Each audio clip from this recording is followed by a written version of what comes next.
Hello and welcome. I'm Juliana Michaels and I'm delighted to be back on the 49 and Market YouTube channel. In this video, I'm sharing how I created this mixed media card using the new Stamps and Dies by 49 and Market and Sizzix designed by Katie Perteet. Now let's get into the making. I don't know about you, but I cannot get enough of the new stamp and die sets designed by Katie Perteet and 49 and Market with Sizzix. So in the project today, I'm going to be sharing with you, I'm going to be using these. I do have quite a few of the sets out here, as you can see. You certainly do not need all of these sets to do this technique. You could definitely get away with using just a couple stamp sets. The sets I'm going to be working with are the engraved wings, the floral mix cluster, the painted pencil butterflies, painted pencil mushrooms, and the painted pencil botanical. Some of the other 49 and Market products I'm going to be working with is the teal frame set and the 6x8 collection pack. You could certainly switch out the colors with any color you like. I mean, there's so many different colors now available with the color swatch collection, so you have tons of choices there. I'm going to be doing a pretty mixed media type style background here, and so the paper I'm going to be working on is some distressed watercolor cardstock. You just need some sort of paper that can handle a variety of mediums and water. The inks I'm working with are peacock feathers and salvaged patina. I also have some gloss spray in black and white. I'm going to be using these to do some splatters. So if you have some other types of inks, you could switch them out with those. And as far as the distress inks, you could also use distress sprays if you had those. You could use oxide inks. They'll just give you a little different look if you're going to use the oxides. The other inks I'm going to be using is we're going to need an embossing ink pad. So any sort of embossing ink will work, and then some sort of permanent waterproof ink. And the one I'm using here is just archival and black soot. And then you're going to need some white embossing powder. I'm also going to be doing some watercoloring with the distressed watercolor pencils and black soot, salvaged patina, and peacock feathers. And then you can either use a paintbrush or a water brush to apply that. If you don't have the watercolor pencils, you can also use distress inks and to do the watercoloring as well. And then you'll need a brush for some splattering, and then another blending brush just to add some more ink here and there as needed. And then last but not least, the distress sprayer. So the first thing I'm going to start off with is doing some ink smushing using the peacock feathers and the salvaged patina. And you can, if you want to mix and match both of them together, you can. You can do kind of one color at a time and then add the next color. I'm going to do a little bit of one and then the other, but I'm just kind of getting it set up here and ready for the ink smushing. And as you saw, I just smushed the ink pad onto my craft mat, spritzed it a few times with water to kind of get it beating up. And now I'm going to just smush the cardstock. This is the watercolor cardstock into the ink. And I'm just gonna kind of keep smushing till I kind of get it all over the paper here. And you don't want to keep smushing into the same spot over and over again, or it just turns into one big solid ink color. So if you like kind of that splatter, those little splatters and that look there, then you kind of want to just do little dabs here and there. The next thing you want to do is either let this air dry or use a heat tool. I like to use a heat tool just to help speed up the process. So I'm going to give this a dry now. And then once that's mostly dry, you can dab back into that same color again if you like, and repeat that drying. And when you do it this way, where you do, ink smush a little bit, dry, and then ink smush another, you're building layers, and that just adds to the interest and texture in the background. Okay, and now that layer is dry, now I'm going to start doing a little bit of the ink smushing into the peacock feathers here. And just kind of start getting another little layer of color added to the background.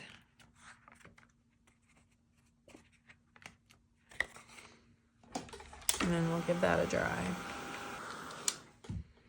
And then again, you can just kind of go back in and dab around and get some more of those little droplets up from the background if you like that look. So once the background is dry, you know, if you don't like these more open areas, you could certainly continue to keep adding ink and fill it in. If you don't have distress inks, you could also use distress sprays or any other kind of dye ink that's water reactive, and you'll get this kind of same kind of look. It'd be slightly different just because the properties between inks can be different, but it'll still give you a really cool effect for your background. Now, before we start with the next layer, we're going to just add some little water droplets here, and I'm just slowly squeezing the trigger on my spray bottle. And then now I'm going to give that a dry. And the water just kind of reactivates the ink and just adds again another little layer of interest and texture to the background. And here you can kind of see where the water was and how it kind of makes those inks react and just gives you a really cool textured effect there. So now we're going to do some stamping. So I've got all the stamps pulled out here, and the ink I'm going to be working with here is the archival ink. So you just need some sort of permanent waterproof ink. And I'm just going to kind of create like a collage type design on the background here with these various stamps. So I'm just going to kind of place them,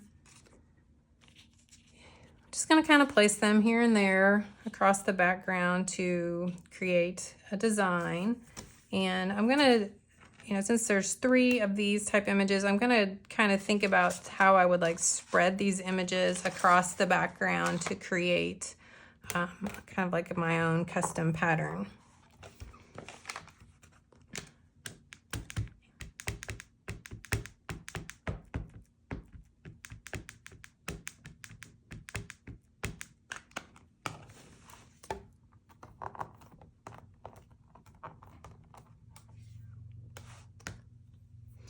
There we are with those. I'm going to set these to the side. And let's take some of these mushroom images here.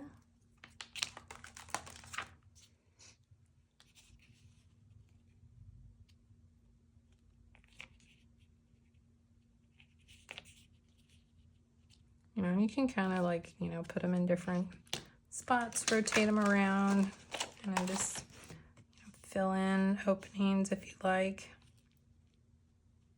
I'll put that one there.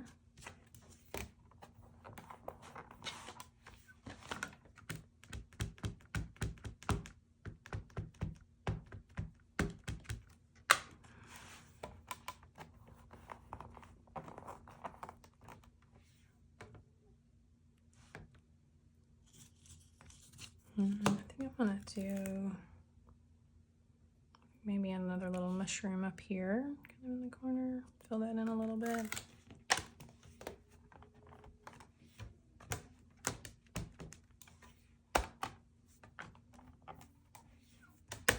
There. And then I'm gonna take this floral one and kind of use it to fill in some of these other openings. I'm just going to kind of rotate it different directions. So, you know, kind of thinking about how I could fill in some of those open spaces with the design.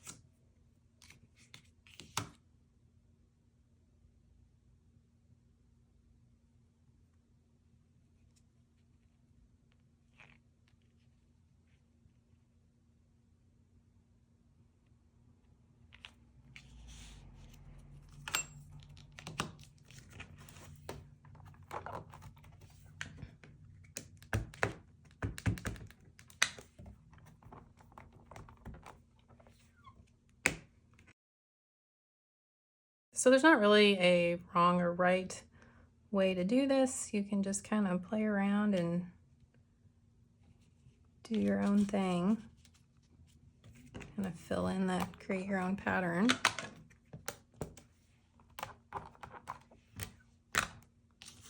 And a little bit more here. I think I'm going to kind of put this little, some of that leaf, go right in there.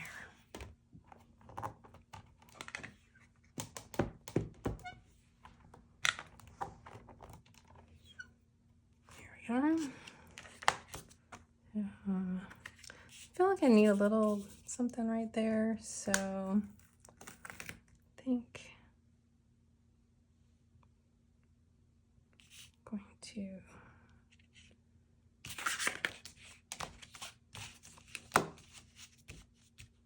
just kind of rotate that way. Then we can put that leaf that way there.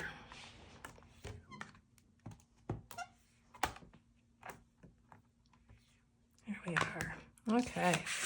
So there is the finished stamped background. Before we go on to the next step, you want to make sure that the ink on this is completely dry. So if you want to let it sit for a little while, or you can use your heat tool to dry it, but you definitely want these layers completely dry before the next step. So while I still have my stamping ink and stamps out here, I'm going to stamp this large butterfly image because I'm going to use this as kind of one of the embellishments on my card. So I'm just stamping it onto a piece of watercolor cardstock, and again using that permanent black ink.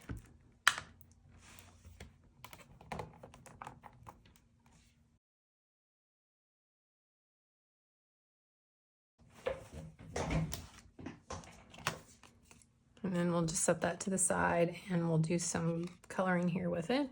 So to color in the butterfly, I'm just going to use some distress watercolor pencils, but you could also use the distress inks as well. You could just smush the ink pad onto your craft mat and pick up the ink with like a paintbrush or a water brush and color on with that as well. So definitely have some options there. And then I'm just going to rub the water brush onto the watercolor pencils and then pick up the pigment that way. And then I'm going to use that to color in this image. So I'm going to get that water flowing. And I like to start with that lighter color first. And then kind of start towards the center and then pull that color out towards the edges. A little more, you can add more color.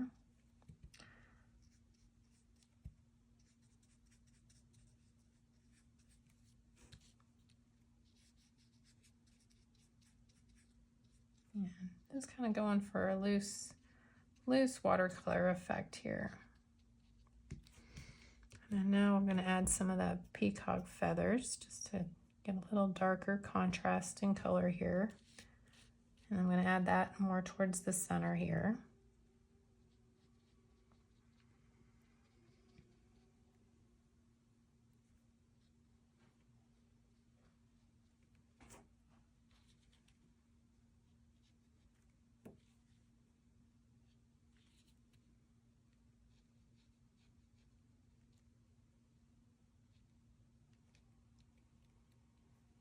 Okay. And then I'm also going, and now I'm gonna color in the body of the butterfly here, just using a little bit of the black soot.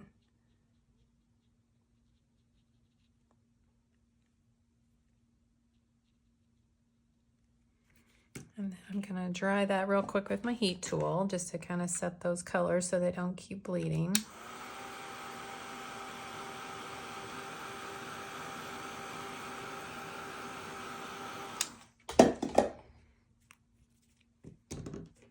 And then one last little thing I'm going to do here, I'm just going to add some splatters. There's a couple ways you can do this. Probably the easiest is just to take a little bit of the ink from the ink pad, spritz it with some water, and then take a brush and pick up that, mix that in, pick up that ink, and then add some little splatters like that. And then we'll dry that. And then if you want any of this darker, so like let's say you want some of the, the wing here with where we had you can just go back and add a little bit more of that peacock feathers and darken it up a little bit if you like.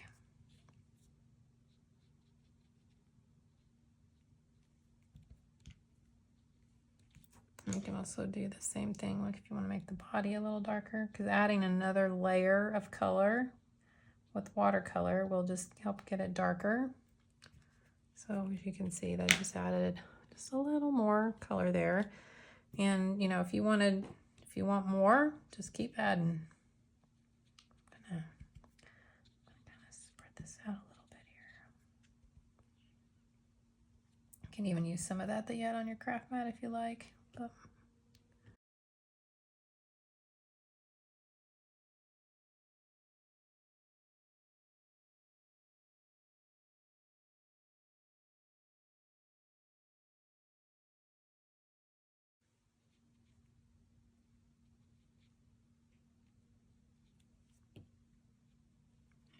so there we are. And then what we'll do is take the coordinating die and cut that out to create the embellishment. So now we're going to go back to our background piece, and I'm going to position this kind of towards the center. We're going to take that floral mixed cluster image, and we're going to stamp it a few times and heat emboss the image with some white embossing powder.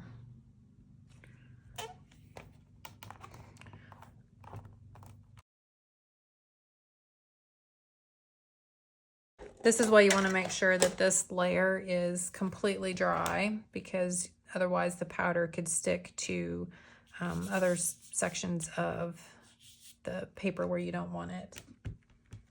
So now I'm just using an embossing ink to apply ink to the stamp. And I'll stamp that onto the background here.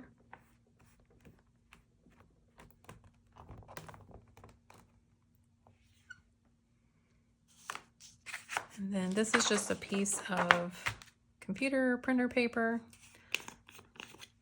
I'm going to just use that to help catch the embossing powder. So sprinkle that over the stamped image. Then you kind of just tap off the excess.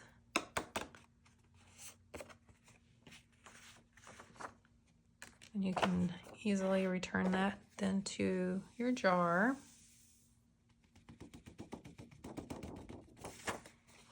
And then we're going to use a heat gun to melt the embossing powder.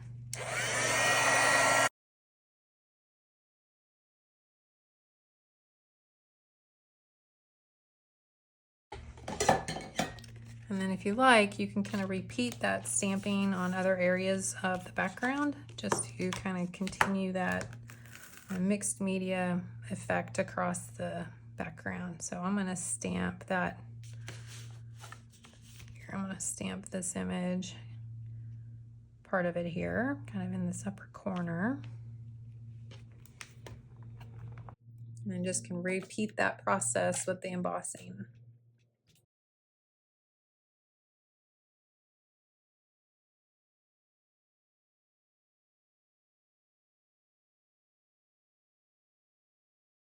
So here is a look at the background so far, and the next thing we're going to do is just add some splatters. So I'm working in a splat box here, but you could easily work in a cardboard box or just even on your craft table. Just, this helps kind of keep the spray or splatters from getting all over my craft table. So I'm going to be using the gloss spray in black and white.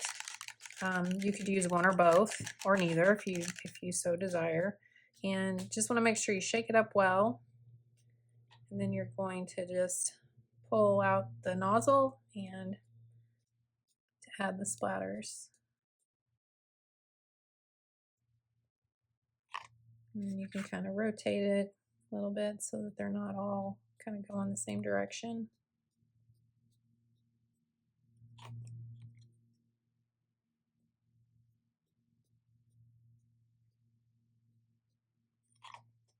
If you prefer, you could also use a brush to do the splattering.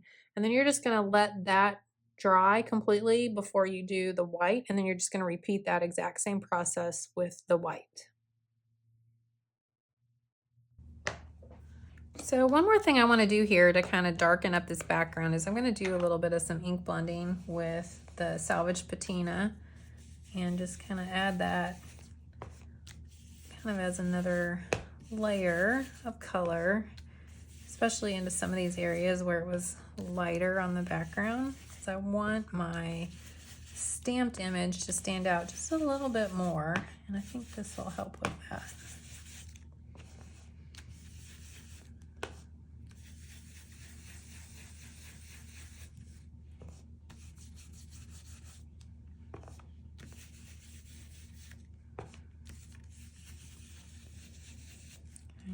And now I'm going to do some with the peacock feathers. And for that, I'm going to just kind of try to stick kind of towards the edges of the paper. Kind of see how that looks before I get too committed here. But yeah, I feel like that's kind of helping that pop out just a tiny bit more. However, I just realized I'm going to mat this onto another piece of paper. So I'm going to trim this down to 4 by 5 1/4 inches here real quick. All right, so now that we got that trimmed down, I'm going to go back and add some more of the peacock feathers here around the edge.